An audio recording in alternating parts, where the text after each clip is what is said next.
Shelton said yesterday that it's, and I quote directly, easy to criticize, end quote, the hitting coach. And you know what? He's right. It is easy to criticize the hitting coach when the hitting coach is terrible. Good morning to you.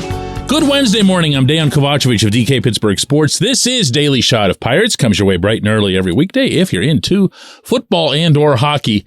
I also offer daily shots of Steelers and Penguins where you found this. Brewers 7, Pirates 3. The less said about that one, the better. Really not much there. Brandon Woodruff pitched exactly the way you would expect him to pitch against a lineup like this with a hitting coach like this. 7 innings, no runs, 2 hits. And Andre Jackson started great, fell apart. That's also been par for the course for him. Earlier in the day, both Shelton and Ben Cherington took turns offering emphatic endorsements of the work of Andy Haines, with Shelton going as far as saying that he'll absolutely be back in 2024 as a hitting coach. If there's worse news this team could have gotten yesterday, I'm having a tough time picturing what it is. Want to know why it's easy to criticize Haines? Because this is year 4 of accumulating talent, and the results are that the Pirates rank 23rd in Major League Baseball in OPS, 24th in runs. Both of these figures despite an awesome April in which the Pirates were among the top 2 or 3 in all of baseball, which incidentally should be partially credited to the hitting coach. But nobody gets better. And that's the one thing they can never address, and didn't yesterday either. Nobody gets better. They either flatline or they get worse. The only names cited by either Shelton or Cherington yesterday were those of, you're not going to believe this, Brian Reynolds, Ke'Bryan Hayes, and Andrew McCutchen. I'm not kidding you. These were the names. These were the exhibits that were put on display. Well, taking these in order, Reynolds hasn't changed at all. Reynolds is exactly the same hot/cold guy he's been all along. There's nothing about his season line that's going to be altered in 2023. Hayes, we've talked about at length this week, including just yesterday. Hayes has been great for 2 months.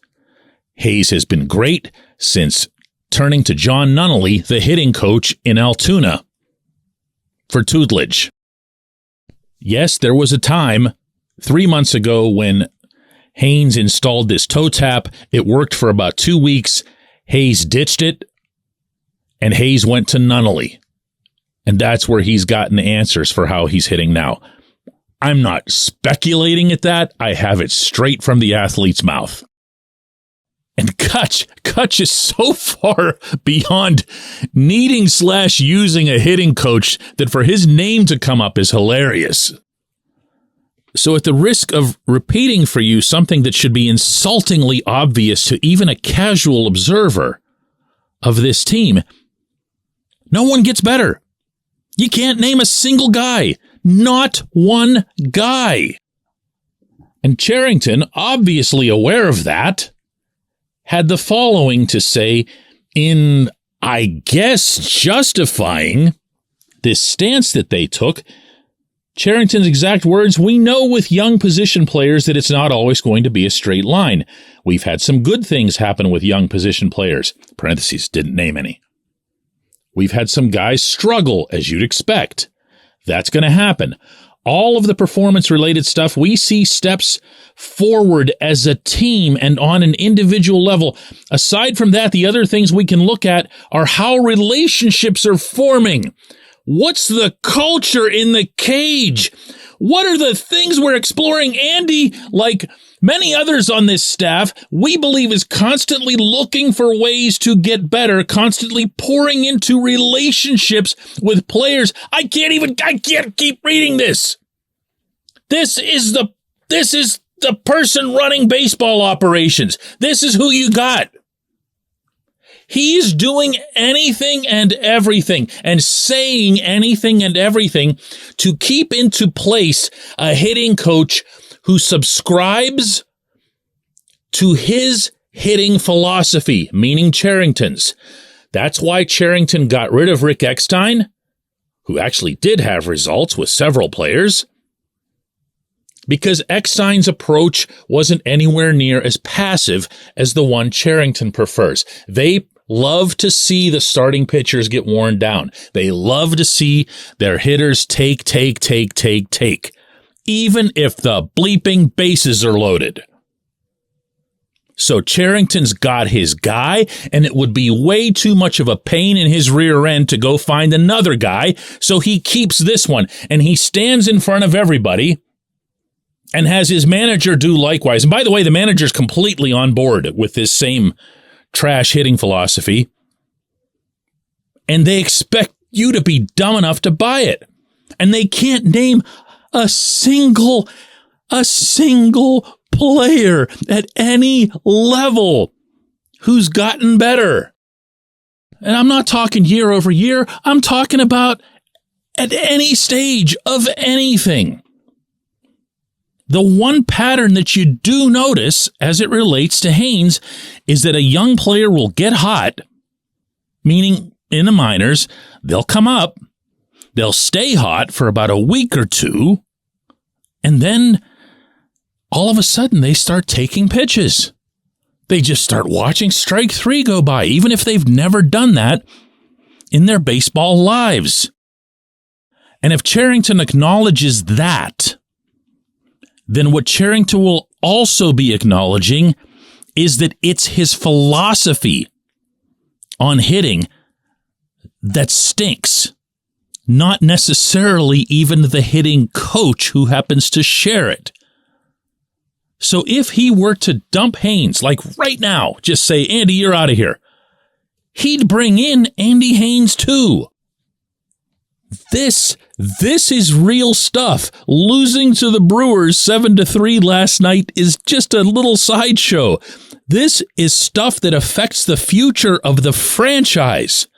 This is stuff that flies completely in the face of what Bob Nutting said when he hired this front office. His number one priority was to make sure, he said this, not me, Nutting did. His number one priority, the number one thing that bothered him about the previous guys, is to make sure that players get better while they're in Pittsburgh, not just when they go somewhere else. You think Nutting can name anybody right now? If I had him right in front of me at this moment, you think Nutting can name anybody who's gotten better as a hitter on this roster? When we come back, J1Q. This portion of Daily Shot of Pirates is brought to you by our friends at North Shore Tavern, that's directly across Federal Street from PNC Park. It's home of Steak on a Stone, an eating experience, underscoring the word experience. The steak is brought to you partially cooked on an 800-degree stone, and you do the rest. It's a ton of fun, it's a great meal, and it's a baseball atmosphere like no other in Pittsburgh. North Shore Tavern, right across Federal Street from PNC Park. Your front door, your car, your bike, your computer, your gun. Safety is a habit. Every day you lock and secure your home and everything you want to keep safe. Gun safety and responsible storage are no different, and the best way to help prevent accidents, misuse, and theft. If you have a firearm, own it, respect it, and secure it. Visit ProjectChildSafe.org. Brought to you by the National Shooting Sports Foundation and the Bureau of Justice Assistance.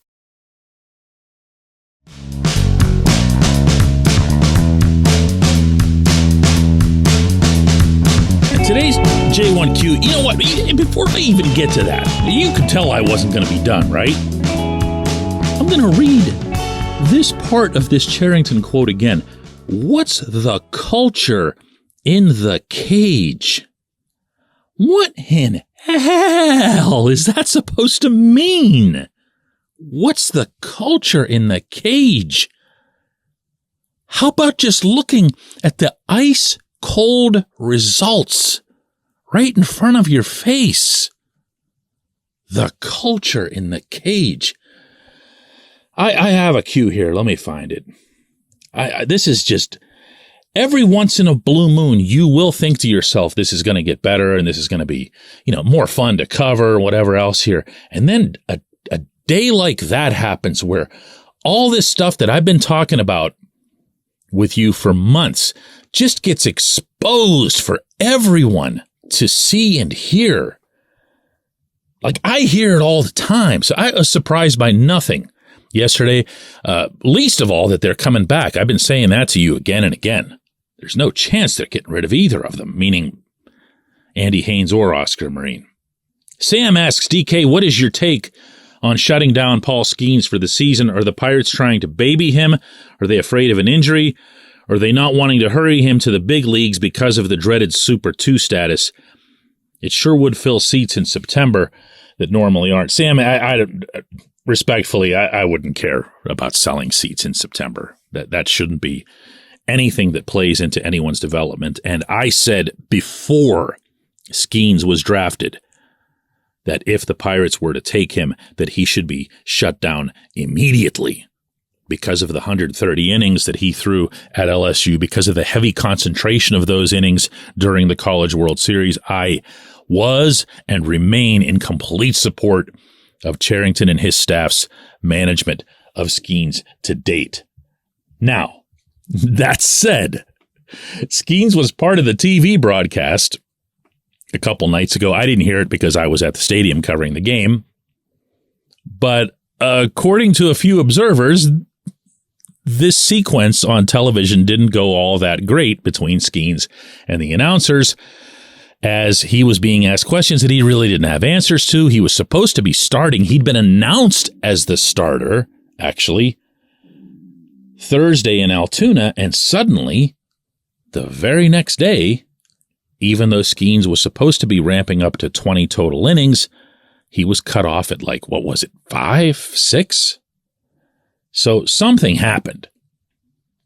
Something absolutely occurred, and the fact that Skeens at one point blurted out in that TV setting that there was some kind of fatigue, okay, great.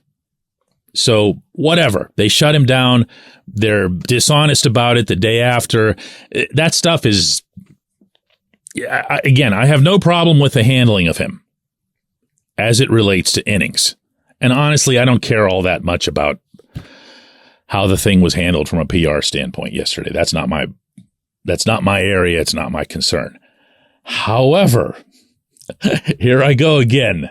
This was part of a quote from Cherington yesterday as it related to Skeens.